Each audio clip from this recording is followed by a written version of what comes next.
बिस्मिल्लाहिर्रहमानिर्रहीम। अस्सलाम वालेकुम। मैं हूँ डॉक्टर यास्मीन मिर्ज़ा और अपने चैनल पर आपको वेलकम करती हूँ। आप सबको रमज़ान की बहुत बहुत मुबारक हो। अल्लाह करे ये माह मुबारक सब के लिए खैर बरकत का साबित हो। तो आज की मेरी वीडियो भी एक बहुत ही कॉमन प्रॉब्लम के बारे में है, जो ऑलरेडी वैसे ही लोगों को ज़्यादा होती है, जैसे कि एसिडिटी, तेज़ाबियत या बदहज़मी। जो बड़े बच्चे बूढ़े सभी इससे मुतासिर होते हैं, लेकिन चूँकि रमज़ान है तो इसमें स्पेशली इस चीज़ का जो पेशेंट है यानी कि जिनके साथ ही प्रॉब्लम है वो और ज़्यादा हो जाती है। तो उसके बारे में आज की मेरी वीडियो है कि कैसे वो इस चीज़ से बच सकते हैं और अपने रमज़ान जो होता है पूरी अच्छी तरह अपनी इबादत आराम से कर सकते हैं सुकून के साथ। तो वीडियो मेरी आज की बहुत इन्फॉर्मेटिव है। इसके अलावा इसमें एक मैं आपको डाइट प्लान भी ऐसा बताऊँगी जिससे आपकी प्रॉब्लम को कम करने में आपको बहुत हेल्प मिलेगी। तो वीडियो हम स्टार्ट करते हैं, लेकिन उससे पहले अगर आप मेरे चैनल पर नए हैं तो मेरे चैनल को लाइक एंड सब्सक्राइब कर दीजिए और साथ लगे बेल आइकन के बटन को ज़रूर प्रेस कीजिएगा। तो स्टार्ट कर लेते हैं हम वीडियो। एसिडिटी, बदहज़मी या तेज़ाबियत, इसका ताल्लुक बेसिकली होता है हमारे डाइजेस्टिव सिस्टम यानी कि निज़ाम हज़म से। अगर ये प्रॉपर नहीं होगा तो हमारी सेहत भी, हमारी हेल्थ भी अच्छी नहीं होगी। तो इसमें जो होता है वो हमारी जो ग़िज़ा जो हम खाते हैं वो हमारे ग़िज़ा की नाली जो होती है एस्फिगस से होती हुई हमारे स्टमक यानी कि हमारे मैदे में, उसके बाद ड्यूनियम और उसके बाद होती हुई ये आखिर में लार्ज इंटेस्टाइन यानी कि हमारी बड़ी आँत में जाती है और फिर जो काम की चीज़ें होती हैं वो वहाँ पे एब्जॉर्ब हो जाती हैं और बाकी को वेस्ट कर दिया जाता है। सॉरी। तो ये इसका प्रोसेस होता है।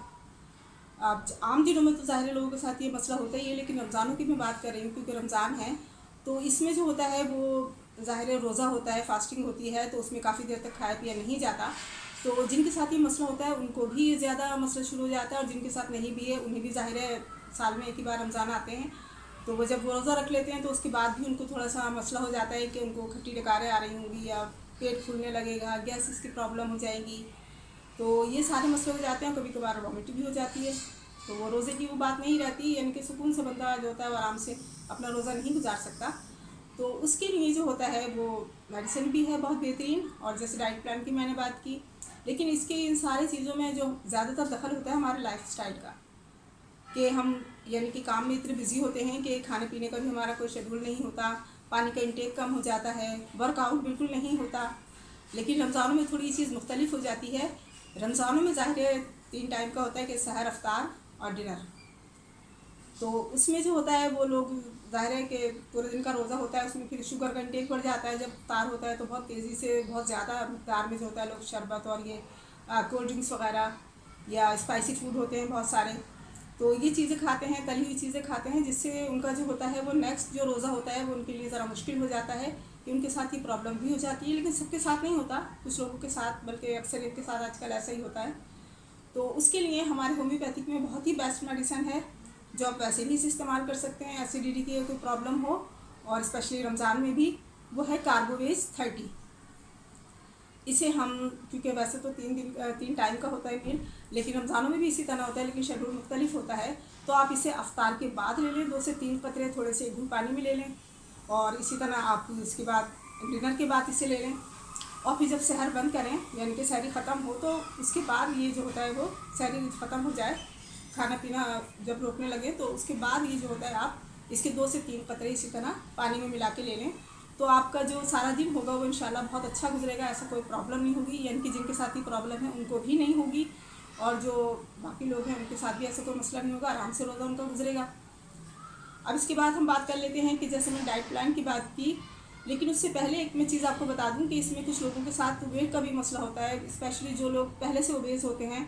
वो ज़ाहिर है जब रोज़े में तो बंदे का ध्यान में नहीं रहता, वो पकौड़े सब कुछ खाता है, रोल वगैरह चिकनी चीज़ें खाता है, शुगर का बहुत ज़्यादा इस्तेमाल हो जाता है, तो उनका वज़न जो होता है वो मज़ीद बढ़ने का अंदेशा होता है, बढ़ने लगता है।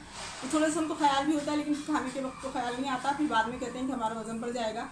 तो उसके लिए ये है कि ऐसा कोई मसला हो तो उसके लिए एक बहुत बेहतरीन क्यू में हमारी मेडिसिन है, वो है फ्यूकस वैक्स क्यू में मदर टिंचर। इसे आप 15-15 कतरे इसी तरह 3 टाइम, जैसे मैंने कहा इफ्तार के बाद, डिनर के बाद, और जब सहरी ख़त्म करने लगे उसके बाद ये आप पानी में डाल के, आधे कप पानी में डाल के ले लें। तो आपका जो एक्स्ट्रा यानी कि जितना वज़न है फ़िलहाल तो उतना ही रहेगा क्योंकि चीज़ें खाई जा रही हैं ऐसी, लेकिन मज़ीद नहीं बढ़ेगा, क्योंकि ये फ्यूकस वैक्स जो है ये गैसेस को भी कंट्रोल करेगी। उसके अलावा सबसे बेस्ट इसका काम है कि ये जो फैट होती है इसको डिपॉजिट होने से, जमा होने से रोकती है। तो आप जो यानी कि खा भी रहे होंगे तो उतना ज़्यादा आपकी बॉडी में जमा नहीं होगा, तो मोटापे का इतना ज़्यादा इशू, वेट बढ़ने का नहीं होगा, बल्कि वज़न आपका मैनेज रहेगा, कंट्रोल में रहेगा। अब हम बात कर लेते हैं डाइट प्लान की। डाइट प्लान में जैसे मैंने कहा कि आप जब अफ्तार करें तो अफ्तार में जो होता है वो आप फ्रूट बेशक लें, खजूर से सुन्नत है, रोज़ा खोलते हैं हम लोग, तो खजूर के बाद आप फ्रूट या जो भी कुछ लेना चाहें वो ले लें, लेकिन कोशिश करें कि तली हुई चीज़ें शुरू में तो खैर ले ही लेते हैं लोग, लेकिन कोशिश करें कि ना लें।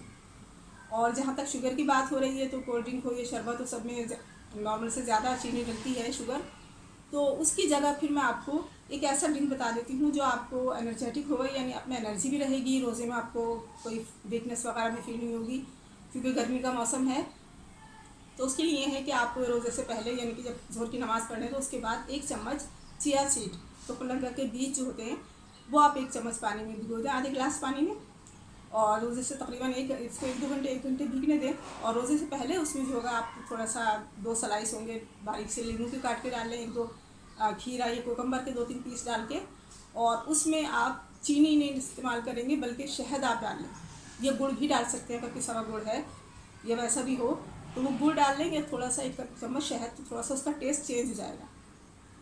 तो अगर आप ये कोल्ड ड्रिंक और शरबत की जगह ये पियेंगे तो आप यकीन कीजिए कि आपका एसिडिटी की प्रॉब्लम भी नहीं होगी, आप में एनर्जी भी बहुत ज़्यादा रहेगी, फ्रेश रहेंगे, आपकी स्किन भी सही रहेगी, और सबसे बढ़कर आपका वेट का मसला भी जो होगा वो इतना ज़्यादा इशू नहीं करेगा।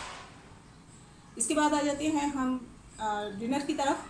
तो डिनर जो होगा वो हल्का फुल्का लें, हल्का फुल्के से मुराद है कि बहुत ज़्यादा ऑयली ना हो, बेशक चिकन ले लें आप, और उसके साथ एक रोटी ले लें, चपाती हल्की सी, और कोशिश करें कि हल्के से हल्का जितना कम खा सकते हैं उतना खाएं। अच्छा, उसके बाद जो है ना, लोगों में ये होता है कि वो वैसे भी एक्सरसाइज कम करते हैं, वर्कआउट नहीं होता है, स्पेशली रमज़ानों में तो ज़्यादा सो जाते हैं, तो बेहतर यही है कि डिनर के बाद तकरीबन 20 मिनट या 15 मिनट वॉक ज़रूर करें, ताकि जब का खाना है वो हज़म होने के प्रोसेस में शुरू हो जाए। इसके बाद आ जाता है लास्ट में सहरी। सहरी में जो है आप ऑमलेट ले सकते हैं, लेकिन उसको तेल के बजाय आप देसी घी में उसको बना लें और उसमें वेजिटेबल ऐड कर लें, ताकि थोड़ी मकदार उसकी ज़्यादा हो जाए, और उसे सादी चपाती के साथ आप ले लें। और फिर उसके बाद दही का इस्तेमाल लाजमी करें, ताकि सारा दिन जब रोज़ा होगा तो आपको प्यास वगैरह की कोई परेशानी नहीं होगी, प्यास इतनी नहीं लगेगी, आप में एनर्जी भी रहेगी। तो ये डाइट प्लान आप फॉलो करें तो इंशाल्लाह आपका जो एसिडिटी का, वेट का इशू है वो इंशाल्लाह नहीं होगा। और फिर लास्ट में ज़ाहिर मैंने बताया था जैसे कि दवा आप लेनी है, तो जब ये सब कुछ खा लें तो सहर के बाद आप उसी तरह कार्बोवेज के 2-3 कतरे आप ले लें ज़बान पे, और उसके बाद इसके फ्यूकस वैस के ये कतरे ले लें, तो आपका इंशाल्लाह बहुत अच्छा रमज़ान गुजरेगा। इबादत भी आप आराम से करेंगे, क्योंकि बंदा जब सुकून में होता है, हेल्दी होता है और उसका डाइजेस्टिव सिस्टम ठीक होता है, तो वो बिल्कुल हेल्दी भी रहता है, फिट भी रहता है। तो यकीनन आपकी वीडियो आपके लिए बहुत, रमज़ान के लिए स्पेशली बहुत हेल्पफुल होगी। आप इसे फॉलो करें तो आपकी परेशानी इंशाल्लाह बिल्कुल ख़त्म हो जाएगी। तो जब तक के लिए दीजिए इजाज़त, नेक्स्ट वीडियो के लिए, तो इजाज़त दीजिए, अल्लाह हाफ़िज़।